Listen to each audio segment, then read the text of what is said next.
The United Nations Convention on the Laws of the Sea, or UNCLOS, sets the territorial limit from a nation's coastline to 12 nautical miles, or 14 miles, from the baseline.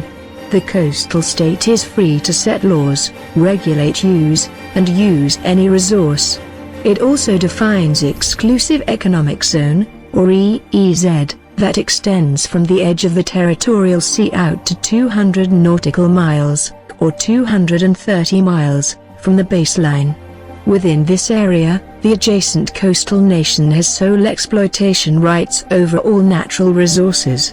The EEZ was introduced to halt the increasingly heated clashes over fishing rights, although oil was also becoming important. UNCLOS replaces the older and weaker freedom of the seas concept, dating from the 17th century, which states that national rights were limited to a specified belt of water extending from a nation's coastlines 3 nautical miles. This is one of the main bases of China's claim. Philippines and China are both parties to UNCLOS, having signed it in 1982.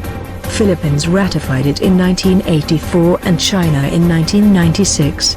China even made a note verbal upon ratification that it shall enjoy sovereign rights and jurisdiction over an exclusive economic zone of 200 nautical miles and the continental shelf, despite the fact that China is not an archipelagic state which can only claim 12 nautical miles of territorial waters.